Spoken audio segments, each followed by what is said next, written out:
Godavari global university Rajahmundry engineering, agriculture, pharmacy, health sciences degree కోర్సులకు అడ్మిషన్లు జరుగుతున్నవి. వేదిక మీద ఉన్న గౌరవనీయులు ముఖ్యమంత్రి రేవంత్ రెడ్డి గారికి, టీపీసీసీ అధ్యక్షుడు మహేష్ కుమార్ గౌడ్ గారికి, ఉప ముఖ్యమంత్రి భట్టి గారికి, తెలంగాణ ఇన్ఛార్జ్ మీనాక్షి నటరాజన్ గారికి, కాంగ్రెస్ ముఖ్య నాయకులకి, కాంగ్రెస్ మంత్రులకి, తెలంగాణ నుంచి ఇక్కడికి ఇచ్చేసిన మా బీసీ బిడ్డలకి, కాంగ్రెస్ కార్యకర్తలకి, మీడియా సోదరులకి అందరికీ నమస్కారం తెలియజేసుకుంటున్నాను. ఇవాళ ఢిల్లీలో జంతర్ మంతర్ దగ్గర 42% బీసీ రిజర్వేషన్ కోసం పెద్ద ఎత్తున పోరాటం చేస్తున్నాం. అదే మన ఆరాటం.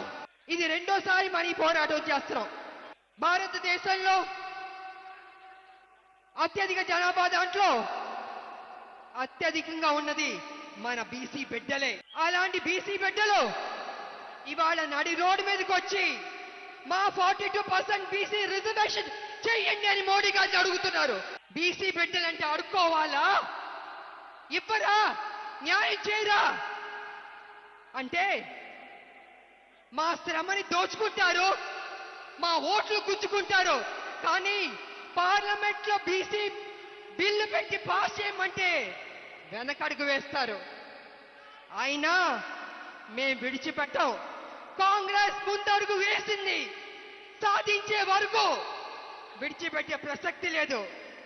బీసీ బిడ్డలారా, తెలంగాణ ఉద్యమం అనేక కష్టాలు, నష్టాలు, పోరాటాలు చేశాం. ఫైనల్ గా సోనియా అమ్మ మనకి తెలంగాణ ఇచ్చింది, సాధించుకున్నాం. అదే విధంగా బీసీకి కూడా 42% రిజర్వేషన్ కూడా డెఫినెట్ గా సాధిస్తాం. వదిలిపెట్టే ప్రసక్తి లేదు. నిజంగా బీసీ బిడ్డల గురించి చెప్పాలంటే చాలా తక్కువే. ఎంత చెప్పినా తక్కువే. మన భారతదేశం అభివృద్ధి చెందిందంటే దాంట్లో బీసీ బిడ్డలు పెద్ద పాత్ర పోషించారు. వాళ్ళ సాక్రిఫైస్, వాళ్ళ శ్రమ, వాళ్ళ కమిట్మెంట్, వాళ్ళ త్యాగాలు ఈ భారతదేశానికి ఇచ్చింది. చేతి వృత్తుల కోసం ఎంతో కష్టపడ్డారు. చేతి వృత్తులు చేసుకుని ఎంతో సంతోషంగా బతికేవారు బీసీ బిడ్డలు. కానీ కాలం మారింది, మిషన్లు వచ్చేసినాయి, రోబోలు వచ్చేసింది. రోబోలేమో వంటలు చేస్తుంది, ఆపరేషన్ కూడా చేస్తుంది. అలాగే మిషన్లు వచ్చిన బట్టి ఇవాళ చేతి వృత్తులు కనుమరుగైపోతున్నాయి. మరి చేతి వృత్తులు కనుమరుగైపోతే వాళ్ళు ఏ రకంగా బతుకుతారు, ఏ రకంగా ముందుకెళ్తారు, సమాజంలో ఏ రకంగా పైకి వస్తారు? కాబట్టి రాహుల్ గాంధీ గారు జోడో యాత్రలో అనేక రాష్ట్రాల్లో ప్రజల్ని చూశారు, కలిశారు, మాట్లాడారు, వాళ్ళ సమస్యల్ని తెలుసుకున్నారు. ఆ తర్వాత ఒక నిర్ణయానికి వచ్చారు. కోలాగానా చెయ్యాలి అనుకున్నారు. తెలంగాణలో ఉన్న మన కాంగ్రెస్ ప్రభుత్వానికి, మన ముఖ్యమంత్రి గారికి కోలాగానా చెయ్యండి అన్నారు. అదేవిధంగా మన కాంగ్రెస్ ప్రభుత్వం సర్వేలు చేసింది, పద్ధతిగా కోలాగానా చేసి అపోజిషన్ లో ఉన్న అన్ని పార్టీల్ని సలహాలు తీసుకుంది, సూచనలు తీసుకుని ఆమోదం తెలిపింది. అన్ని చేశారు పక్కడబందీగా. ఆ తర్వాత గవర్నర్కి పంపించారు, కేంద్రానికి పంపించారు. ఫైనల్ గా రాష్ట్రపతి గారి దగ్గరికి వెళ్ళాలి, ఆమోద ముద్ర పొందాలి. ఈ రకంగా ఒక ప్రాసెస్. కానీ ఇవాళ బీజేపీ వెనక అడుగు వేస్తుంది, మెలికెళ్ళి తిప్పుతుంది. నేను బీజేపీని, మోడీ గారిని ఒక విషయం అడగదలుచుకున్నాను. మోడీ గారు ఆ మధ్య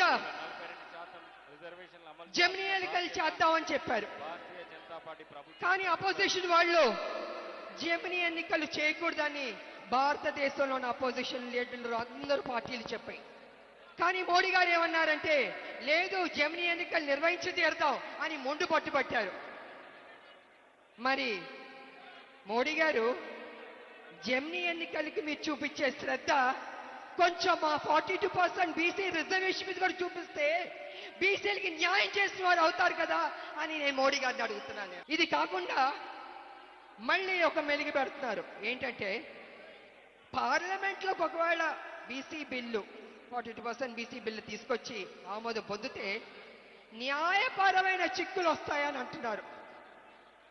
నిజంగా న్యాయపరమైన చిక్కులు ఉంటే మరి ఈ బీసీ రిజర్వేషన్ ఎలా అమలు చేశారు మోడీ గారు నేను అడుగుతున్నా. నేను అది అమలు చేసినప్పుడు 42% బీసీ రిజర్వేషన్ ఎందుకు చేయలేరు అంటే మీకు చిత్తశుద్ధి లేదు, చెయ్యాలని లేదు.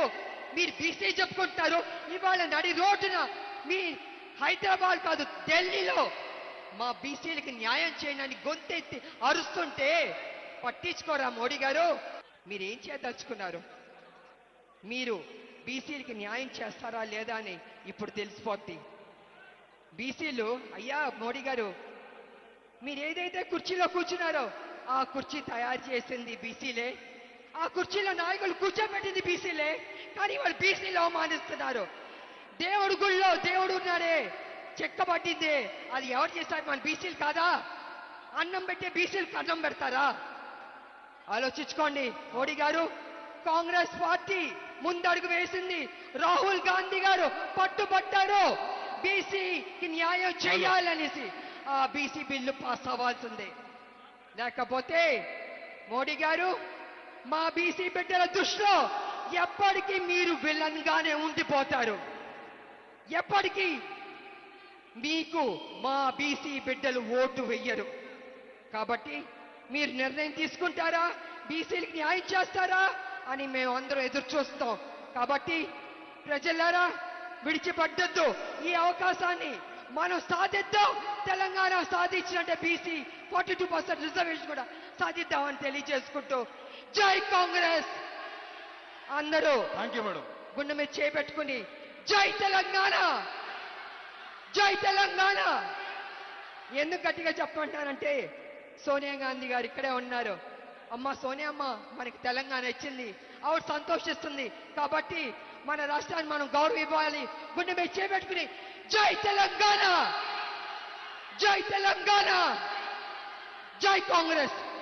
సుమన్ టీవీలో మీ పర్సనల్ అండ్ బిజినెస్ ప్రమోషన్స్ కోసం కింది నెంబర్కి కాంటాక్ట్ చేయండి. డ్రగ్స్, గంజాయి లాంటి చెడు వ్యసనాలకు దూరంగా ఉండండి. తాత్కాలిక ఆనందం కోసం జీవితాలని నాశనం చేసుకోవద్దు. డ్రగ్స్ విక్రయాలు, దందాలు నిర్వహిస్తే 180059969969 టోల్ ఫ్రీ నంబర్ కి కాల్ చేయండి. డ్రగ్స్, గంజాయిని నిర్మూలిద్దాం, భవిష్యత్తును కాపాడదాం.